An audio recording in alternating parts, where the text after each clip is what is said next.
Magandang araw sa ating lahat nandito. Na naman po ako si Recify TV upang magbigay ng onting impormasyon, kaalaman at tungkatin ang nakaraan ng ating bayan.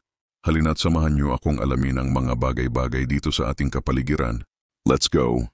Pag-uusapan natin ngayon ay ang bandila ng Pilipinas. Ano at saan nga ba nagmula ang ating bandila? Ano ba ang nababalot sa misteryo sa ating watawat?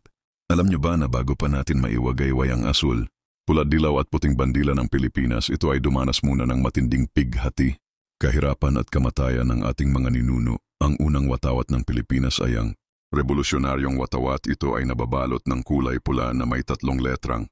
Kiyang nakasulat na ang ibig sabihin ay katastasang kagalang-galangang katipunan ng mga anak ng bayan o mas kilala natin bilang KKK. Ito ay binubuo ng mga magigiting na mga Pilipino na naghimagsik upang mabawi ang ating kalayaan. Bukod dito, ito ay pinalitan at inayos at ginawang patrianggulo ang sulat ng 3K. Habang naghihimagsik ang ating mga nino kada tagumpay sa kanilang mga lakad po, kasabay din ito ang pagbago. Bago ng disenyo ng ating watawat, at ito ay sinundan ng bagong disenyo ng ating watawatang Bonifacio flag, official flag of de facto government, first official revision, Laners flag, Pio del Pilar flag at Gregorio del Pilar. Ang Gregorio del Pilar flag, ang unang-unang watawat ng Pilipinas na gumamit ng 3 kulay. Ang kulay asul, pula at itim, ito ay winagayway nung panahon ng digmaan sa Pasong Balete, Bulacan, at ang tinatawag na Battle of Tirad Pass sa Ilocos. Sumatapos ang digmaan at pagdurusa ng ating mga kababayan, nakamit din natin ang tunay na kalayaan mula sa mga Espanyol at Amerikano.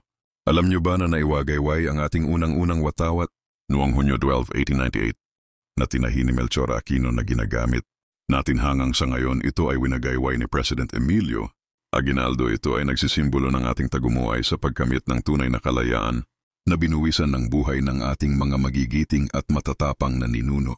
Alam niyo rin ba na ang mga kulay sa ating bandila ay may mga malalim na kahulugan?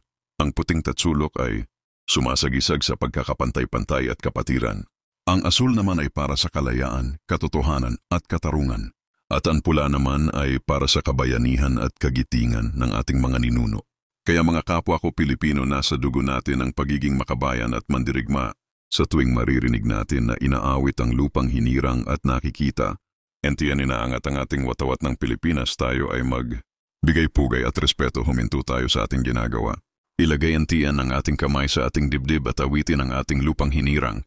Dahil ang bandilang ating winawatawat sa harap ng eskwelahan at mga establishmento ay binuwisan ng maraming buhay.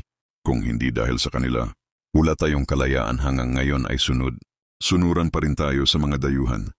Yan lang sa araw na ito. Naway meron tayong natutunan sa sandaling oras ng ating pagsasaliksik.